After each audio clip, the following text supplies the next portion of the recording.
विश्व युद्धर मुकाबिला करिबा पाई भारत केते प्रस्तुत अछि। भारतीय सेना एथिपाई कोन सबु करूछंती आसंतु जानिबा। मध्य प्राच्यरू यूरोप पर्यंत वायुमंडल रे बारूदर गंध आसुछि। ईरान एवं इस्राएल मुहामुही अछंती। इस्राएल मध्य हमास सहित लढुछि। रूस एवं यूक्रेन मध्य लढुचंती। एपरि परिस्थिति रे प्रश्न उठुछि भारतीय सेना केते शक्तिशाली अछंती। विश्व मानचित्र रे एक विश्व युद्धर मुकाबिला करिबाकू भारतीय सेना केते प्रस्तुत। ऑपरेशन सिंदूर समय रे समग्र विश्व एहार उत्तर स्पष्ट देखितिला। किंतु भारत सरकार एठारे अटकी नथिले, बरं आत्मनिर्भर भारत अधीन रे यह स्वदेशी अस्त्रशस्त्र माध्यम रे भारतीय सेनार सामरिक क्षमता को आहुरी मजबूत करिथिले। यह टैंक, क्षेपणास्त्र, ड्रोन, वायु प्रतिरक्षा प्रणाली, अपग्रेडेड राइफल सहित उन्नत प्रजुक्ति विद्या माध्यम रे भारतीय सेना को अभेद्य करुछि। आज सारा विश्व रे देशमानक मध्यरे सेमानकर सैन्य क्षमता वृद्धि करिबा पई एक प्रतियोगिता चलीछि। एपरि परिस्थिति रे भारत मध्य निजर सैन्य क्षमता को प्रबल भाबरे वृद्धि करुछि। यह समग्र विश्व को निजर शक्ति देखाउछि, जहार एक झलक ऑपरेशन सिंदूर समय रे देखिबाकू मिलिथिला। शत्रु देश पाकिस्तान एवं एहार आतंकवादी माने मात्र 22 सेकेंड रे आंठु माडी पड़िथिले।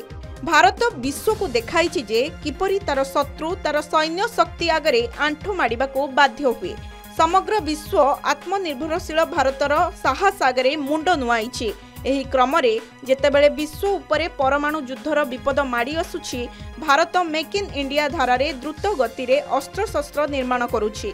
एही दृष्टिरू भारतीय सेना एबे तार रॉकेट बाहिनी को मजबूत करबाकू निष्पत्ति नेइछि। भारतीय सेनार युद्ध नौबाहिनी रे एबे एपरि एक अस्त्रर रेजिमेंट जोड़ा जाउछि जहा शत्रु मानकू भयभीत करिवो। एहार नाम हेउछि पिनाका रॉकेट सिस्टम। ऑपरेशन सिंदूर समय रे भारत मध्यम दूरगामी क्षेपणास्त्र व्यवहार करिथिला, कारण भारत ठारू पाकिस्तान रो दूरता कम थिला। किंतु भविष्यत रे चीन भली दूरवर्ती पड़ोसी देश सहित उत्तेजना सृष्टि हेले एपरि परिस्थिति सृष्टि होई पारे। एथिपाई भारत पूर्वरु द्रुत गति रे एहार दूरगामी अस्त्रशस्त्र तैयारी करुछि। भारतीय सेना स्वदेशी उपाय रे एहार दूरगामी मल्टी बैरेल रॉकेट रो शक्ति वृद्धि करिबा आरंभ करिछि। वर्तमान पुराना 120 मिलीमीटर मोटर लाइट रेजिमेंट को पिनाका रेजिमेंट रे परिणत करा जिवो। एहा विश्वास करा जाउछि जे आगामी 2 वर्ष मध्य रे भारतीय सेना रे 10टी पिनाका रेजिमेंट हबो।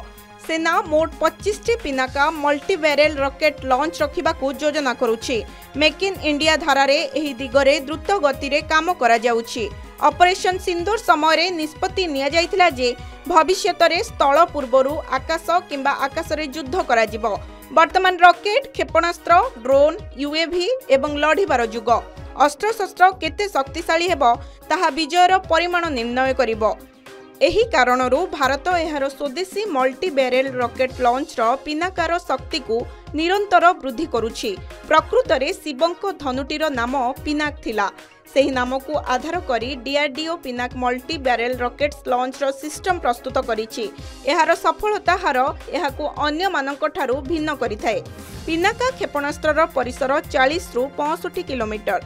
पिनाका 44 सेकेंड मध्यरे 12टी क्षेपणास्त्र लक्ष्यभेद करि परिबो। प्रत्येक क्षेपणास्त्र 250 किलोग्राम गोला बारूद पकाई परिबो। पिनाकारे एक उन्नत नाविगेशन एवं नियंत्रण प्रणाली अछि। पिनाका सर्वाधिक सठिकतार सहित एहार लक्ष्य को आक्रमण करिथाए। पिनाकार 2टी संस्करण मार्क 1 एवं मार्क 2 प्रस्तुत करा जाइछि। मार्क 3 उपरे काम द्रुत गति रे चलिछि। ब्यूरो रिपोर्ट, के न्यूज ओडिशा।